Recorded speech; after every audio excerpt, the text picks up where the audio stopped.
క్లాస్లో December prelims mains కొత్త class start అవుతుంది. ఈ నెంబర్కి కాల్ చేసి రిజిస్టర్ అవ్వండి. లిమిటెడ్ సీట్సే ఉన్నాయి. లీటర్ పాల ధర 1100 రూపాయలు, గ్యాస్ ధర 2657 రూపాయలు.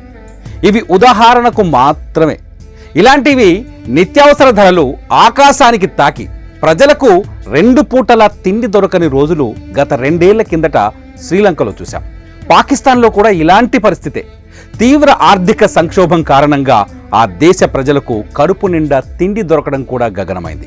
భారతదేశానికి కూడా 1991లో ఇలాంటి సిచ్యువేషన్ వచ్చింది. దేశం తీవ్ర ఆర్థిక మాంద్యంలో కూరుకుపోయింది. దేశంలో డబ్బులు అయిపోయాయి. దేశ ప్రజల భవిష్యత్తు ఏంటా అన్న ఆందోళన వ్యక్తమవుతున్న సమయంలో ఒకే ఒక్క వ్యక్తి దేశాన్ని ఆర్థిక కష్టాల నుంచి గట్టెక్కించాడు. అతడే మన్మోహన్ సింగ్. భారతమాత చరిత్రను తిరగరాసిన ఆర్థిక శాస్త్రవేత్త. ఈరోజు మన దేశం చుట్టుపక్కల ఉన్న దేశాలు పడుతున్న ఇబ్బందులను ఎదుర్కోకుండా ఉన్నామంటే దానికి కారణం అప్పటి ప్రధాని పివి నరసింహారావు హయాంలో ఆర్థిక మంత్రిగా పనిచేసిన మన్మోహన్ సింగ్ చేపట్టిన ఆర్థిక సంస్కరణలే. 30 సంవత్సరాల క్రితం వారు తీసుకున్న నిర్ణయాలు శ్రీలంక, పాకిస్తాన్ లాంటి కన్నీటి కష్టాలను మన దేశానికి రాకుండా చేశాయి. మన్మోహన్ సింగ్ రాజకీయ నాయకుడు కాదు, ఓ ఆర్థిక మేధావి. రిజర్వ్ బ్యాంక్ గవర్నర్గా, ప్లానింగ్ కమిషన్ వైస్ చైర్మన్గా ఆయన పనితనం రాజకీయాల్లోకి వచ్చేలా దారితీసింది. 1991లో సాధారణ ఎన్నికల తర్వాత కాంగ్రెస్ ఆధ్వర్యంలో ఏర్పడిన మైనార్టీ ప్రభుత్వం పివి నరసింహారావును ప్రధానిగా, మన్మోహన్ సింగ్ను ఆర్థిక మంత్రిగా నియమించింది. అప్పటికి భారత ఆర్థిక వ్యవస్థ తీవ్రమైన సంక్షోభంలో ఉంది. విదేశీ దిగుమతుల కోసం భారత్ దగ్గర ఉన్న మారక ద్రవ్యం కేవలం $1 బిలియన్ పరిమితమైంది. అప్పుడున్న పరిస్థితుల్లో 2 వారాలకు మించి ఆ డబ్బు సరిపోదు. ఈ సంక్షోభం ఎదుర్కోవడం, తిరిగి దేశం ఆర్థిక వ్యవస్థను గాడిలో పెట్టడం పెను సవాల్. ఆ సవాల్నే స్వీకరించింది, విజయం సాధించింది నరసింహారావు మన్మోహన్ సింగ్ జోడీ.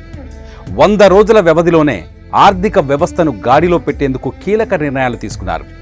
ఆర్థిక మంత్రిగా బాధ్యతలు స్వీకరించిన వెంటనే మన్మోహన్ సింగ్ రూపాయి మారకం విలువను జూలై 1న 9.5% తగ్గించారు. తర్వాత 2 రోజులకే మరో 12% తగ్గించారు. దీనివల్ల ఎన్ఆర్ఐల పెట్టుబడులు తిరిగి దేశంలోకి వచ్చాయి. విదేశీ మారక ద్రవ్యం లోటు తాత్కాలికంగా తగ్గింది. మారక ద్రవ్య కొరతను తీర్చేందుకు రిజర్వ్ బ్యాంకు వద్ద ఉన్న బంగారాన్ని బ్యాంక్ ఆఫ్ ఇంగ్లాండ్కు తాకట్టు పెట్టి $600 మిలియన్ అప్పుగా తెచ్చారు. వ్యాపారాలకు అవసరమైన నియంత్రణలను తొలగించారు. దిగుమతులపై పన్నులు తగ్గించారు. ఎగుమతులను ప్రోత్సహించడానికి ఎగుమతి ఉత్పత్తులపై పరిమితులను తగ్గించారు. రూపాయి విలువ తగ్గించడం ద్వారా విదేశీ మార్కెట్లో భారత ఉత్పత్తులకు డిమాండ్ పెంచారు. బడ్జెట్లో విధానపరమైన మార్పులు చేసి విదేశీ రుణాలు పొందారు. ప్రభుత్వ పెత్తనాన్ని తగ్గించి ప్రైవేట్ రంగానికి ప్రోత్సాహం అందించారు. ప్రత్యక్ష పన్నుల విధానాన్ని సరళీకరించారు. దీని ద్వారా బ్లాక్ మనీపై అదుపు సాధించారు. ప్రైవేట్ బ్యాంకులకు అనుమతి ఇచ్చి కీలక రంగాల్లో విదేశీ పెట్టుబడులకు 51% వరకు అవకాశం కల్పించారు. దీనివల్ల ప్రైవేటు రంగం పుంజుకుంది. యువతకు ఉపాధి అవకాశాలు విస్తరించాయి. ఫలితంగా భారత ఆర్థిక వృద్ధి రేటు 3% ఉండగా సంస్కరణల తరువాత ఇది 6 నుంచి 7% చేరుకుంది. FDI భారీగా పెరిగింది. ఐటీ, మ్యానుఫ్యాక్చరింగ్, టెలికమ్యూనికేషన్ రంగాల్లో విస్తృత అవకాశాలు వచ్చాయి. ఐటీలో భారతదేశం ఈ రోజు ఇంతలా అభివృద్ధి చెందుతుంది అంటే ఆ రోజుల్లో చేపట్టిన విధానాలే కారణం.